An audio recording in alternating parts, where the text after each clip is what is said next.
Breaking చూస్తున్నాం. ఇరాన్పై Israel ప్రతీకార దాడులతో పశ్చిమాసియాలో యుద్ధ వాతావరణం కనపడుతోంది. ఇరాన్ టార్గెట్గా ఇజ్రాయెల్ దాడులు కొనసాగిస్తోంది. ఇటు ఇరాన్కు హిజ్బుల్లా ఉగ్రవాద శిబిరాలపై మద్దతిస్తున్న శిబిరాలపై బాంబింగ్ కొనసాగుతుంది. ఆక్రమిత వెస్ట్ బ్యాంక్లో ఐఆర్జీజీ టార్గెట్గా బాంబుల వర్షం కురిపిస్తోంది ఇజ్రాయెల్. రఫాలో జరిగిన దాడిలో 5 చిన్నారులు సహా 8 మంది మృతి చెందారు. దక్షిణ లెబనాన్లోని అల్ మన్సౌరి, ఇటారున్ ప్రాంతాల్లో హిజ్బుల్లా క్యాంపులపై వైమానిక దాడులు కొనసాగుతున్నాయి. గాజాలో 2 ఉగ్రవాదులను చంపేశారు ఇజ్రాయెల్ సైన్యం. Iran supreme leader Ayatollah Ali Khamenei 85వ పుట్టినరోజున ఇజ్రాయెల్ ఈ దాడులు కొనసాగించడం కోసమే అణు కార్యక్రమాలు జరిగే ఆగ్నేయ జెర్జైన్ ప్రాంతంలో శత్రు విమానాలు, డ్రోన్లను నేలమట్టం చేసే అత్యాధునిక గగనతల రక్షణ వ్యవస్థలను ఇరాన్ యాక్టివేట్ చేసింది.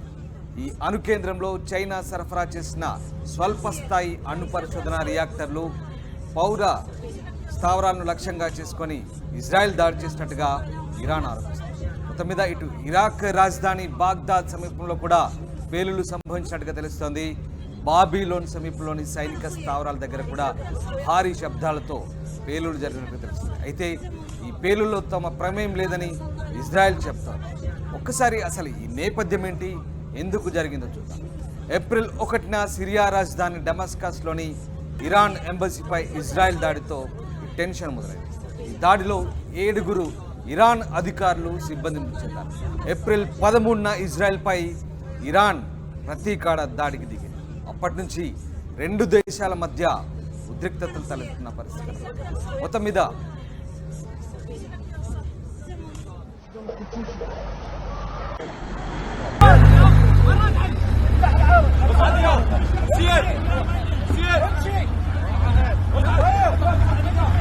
الضربة هنا صارت هذه طيب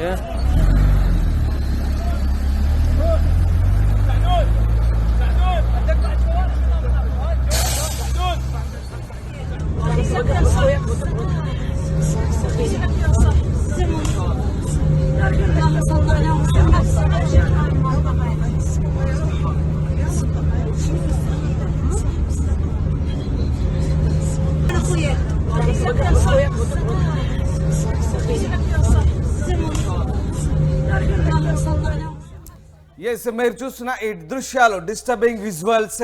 ఇరాన్పై ఇజ్రాయెల్ క్షిపణి దాడులతో విరుచుకుపడింది. భారీ క్షిపణులతో ఇజ్రాయెల్ ఇరాన్పై ప్రతీకార దాడులకు దిగింది. ఇరాన్ ఇజ్రాయెల్పై దాడి చేసినప్పుడు మిన్నకుండిపోయింది. కామ్గా ఉన్న ఇజ్రాయెల్, సైలెంట్గా ఉన్న ఇజ్రాయెల్ తిరిగి ప్రతీకార దాడి చేసింది. దానికి సంబంధించిన దృశ్యాలే ప్రస్తుతం మనం చూస్తున్నాం. ఇస్ఫహాన్ నగరం పూర్తిగా అణు కేంద్రాలతో ఇరాన్ అణు రియాక్టర్లకు సంబంధించినటువంటి అణుధార్మిక కార్యక్రమాలు చేపట్టినటువంటి ఇస్ఫహాన్ నగరానికి సమీపంలో, ఎయిర్ బేస్ సమీపంలో భారీ పేలుళ్లు సంభవించినట్టుగా ఇరాన్ మీడియా చెప్తోంది. మొత్తం మీద ఇరాన్పై ఇజ్రాయెల్ ప్రతీకార దాడులకు దిగింది. దీంతో ఒక్కసారిగా యుద్ధ వాతావరణం నెలకొన్న పరిస్థితి. ఇరాన్ ఎప్పుడైతే ఇజ్రాయెల్పై డ్రోన్లు, క్షిపణులతో దాడి చేసిందో గత వారం, దానికి ప్రతీకారంగా ఇజ్రాయెల్ ఈ దాడికి పాల్పడ్డట్టుగా తెలుస్తోంది. మొత్తం మీద మీరు చూసిన దృశ్యాలు, ఇరాన్పై ఇజ్రాయెల్ దాడి దృశ్యాలు, పూర్తిగా మిసైళ్లతో ఇజ్రాయెల్ విరుచుకుపడిన దృశ్యాలు ప్రస్తుతం మనం చూస్తున్నాం. అలాగే ఇక ఇరాన్ సంబంధించి టెహ్రాన్, అలాగే షిరాజ్, ఇక ఇస్ఫహాన్, ఈ నగరాలకు సంబంధించినటువంటి పూర్తి గగనతలాన్ని కూడా ఇరాన్ మూసివేసిన పరిస్థితి. అక్కడ సంబంధించినటువంటి పౌర వాణిజ్య విమానాలను కూడా రద్దు చేసిన పరిస్థితి. ఇప్పటికే ఇరాన్ తన గగనతల వ్యవస్థను కూడా యాక్టివేట్ చేసింది పూర్తి స్థాయిలో. అక్కడ నుండి గగనతల భద్రతా రక్షణ వ్యవస్థను కూడా యాక్టివేట్ చేసిన పరిస్థితి. మొత్తం మీద పశ్చిమాసియాలో ఉద్రిక్తతలు తలెత్తున్న పరిస్థితి. ప్రస్తుతం మనం చూస్తున్న దృశ్యాలు, ఇజ్రాయెల్ ఇరాన్పై దాడి చేసిన దృశ్యాలు ప్రస్తుతం మనకు కనబడతా ఉన్నాయి. పూర్తి స్థాయిలో అటు ఇరాక్, సిరియా, అలాగే ఇరాన్, ఈ 3 బార్డర్ల వద్ద ఈ పేలుళ్లు సంభవించినట్టుగా తెలుస్తోంది.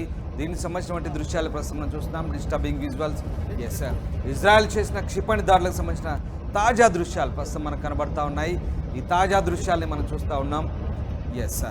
ఇజ్రాయెల్ ఇరాన్పై విరుచుకుపడ్డ దాడులు, అలాగే క్షిపణులతో, పెద్ద క్షిపణులతో ఇక్కడ ఇజ్రాయెల్ విరుచుకుపడ్డ పరిస్థితి మనకు కనబడుతున్న. ప్రస్తుతానికైతే మధ్యప్రాచ్యంలో పూర్తిగా ఉద్రిక్త వాతావరణం, యుద్ధ వాతావరణం కనిపిస్తూ ఉంది. దానికి సంబంధించిన దృశ్యాలే ప్రస్తుతం మనం చూస్తున్నాం.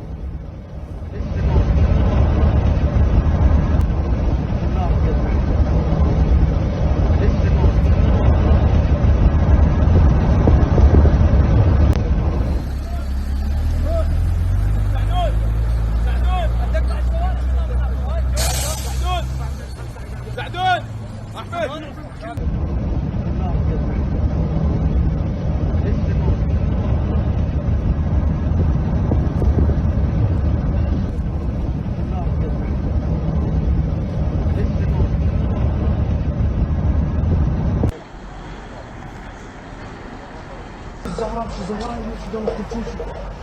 Zahra już do kuczusi.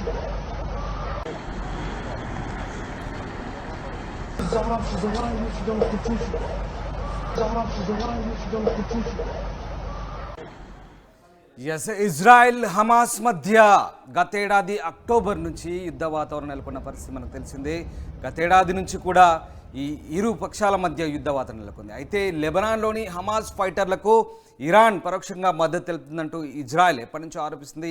ఈ నేపథ్యంలో గత కొద్ది రోజుల క్రితం ఏదైతే లెబనాన్లోని సిరియాలోని డమాస్కస్లో ఇజ్రాయెల్ సంబంధించినటువంటి ఒక దాడి జరిగినట్టుగా ఇరాన్ చెప్తోంది. ఇరాన్ రాయబారి కార్యాలయం వద్ద జరిగినటువంటి ఈ దాడికి ఇజ్రాయెల్ పూర్తి బాధ్యత అంటూ ఇరాన్ ఆరోపిస్తున్న పరిస్థితి. ఈ నేపథ్యంలోనే ఇరాన్ ఇజ్రాయెల్పై విరుచుపడింది, తమ ఉన్నతాధికారిని హత్య చేశారంటూ ఇరాన్ ఆరోపిస్తున్న పరిస్థితి. ఈ నేపథ్యంలోనే దాదాపుగా గత వారం 200 డ్రోన్లు క్షిపణులతో ఇజ్రాయెల్పై ఇరాన్ విరుచుపడింది. దానికి ప్రతీకార దాడిగానే ఇప్పుడు ఇజ్రాయెల్ మళ్ళీ దాడులు చేస్తున్న పరిస్థితి కనబడతా ఉంది. దానికి సంబంధించిన దృశ్యాలు ప్రస్తుతం మనం చూస్తూ ఉన్నాం. ఈ నేపథ్యంలోనే ఒక్కసారిగా పశ్చిమాసియాలో ఉద్రిక్త వాతావరణం నెలకొన్న పరిస్థితి కనబడతా ఉంది. ఇరాన్ ఇజ్రాయెల్ మధ్య యుద్ధం మరింత పెరిగితే దీని పరిస్థితులు ఎలా ఉంటాయో ఒక్కసారి ఊహించుకోలేని విధంగా ఉన్న సిచ్యువేషన్ ప్రస్తుతం మనకు కనపడతా ఉంది. దీని ప్రభావం స్టాక్ మార్కెట్లపై కూడా పడుతున్నట్టుగా తెలుస్తుంది. మొత్తం మీద ఇరాన్ ఇజ్రాయెల్ యుద్ధం ఎక్కడికి దారి తీయబోతుందనే అంశంపై కూడా ప్రస్తుతం ఐక్యరాజ్య సమితి కూడా దృష్టి సారించిన పరిస్థితి కనబడతా ఉంది. ఒక్కసారిగా ఇజ్రాయెల్ చాలా సైలెంట్గా ఉంది. ఇరాన్ చేసిన దాడులకు ప్రతీకారం తీర్చుకుంటామంటూ చెప్పింది. కానీ ఈ దాడులు ఏ రూపంలో ఉంటాయి, ఎప్పుడు చేస్తానని మాత్రం ఎవరు ఊహించని పరిస్థితి. ఒక్కసారిగా గురువారం అర్ధరాత్రి అలాగే శుక్రవారం ఈ రెండు రోజుల్లో కూడా ఇజ్రాయెల్ ఇరాన్పై విరుచుపడ్డ పరిస్థితి. ముఖ్యంగా అటు ఇరాక్ సరిహద్దుల్లోనూ అలాగే ఇరాన్ సిరియా సరిహద్దుల్లో ఈ 3 ప్రాంతాల్లో కూడా ముఖ్యంగా ఏదైతే ఇరాన్ అణుధార్మిక కార్యకలాపాలు చేపడుతుందో ఇస్ఫహాన్ నగరం ప్రాంతంలో కూడా ఈ దాడులు చేసినట్టుగా ఇరాన్ మీడియా వెల్లడించింది. భారీ శబ్దాలు పేలుడు సంభవించినట్టుగా తెలిసింది. అయితే ఎంత మేర ప్రాణ ఆస్తి నష్టం జరిగిందనేది కూడా పూర్తి స్థాయిలో సమాచారం అయితే ఇంకా లేదు. దీనికి సంబంధించి ఓవైపు ఉద్రిక్తత తలెత్తుండడంతో ఈ ప్రాంతాల్లో ఏం జరగబోతుందని కూడా ప్రపంచవ్యాప్తంగా కూడా దృష్టి సారించిన పరిస్థితి. ఈ 2 ప్రాంతాల్లో కనుక యుద్ధం ముదిరితే అది ఎక్కడికి దారి తీయబోతుంది, ఏం జరగబోతుందని మాత్రం ప్రస్తుతం ఉద్రిక్త వాతావరణం నెలకొన్న పరిస్థితి.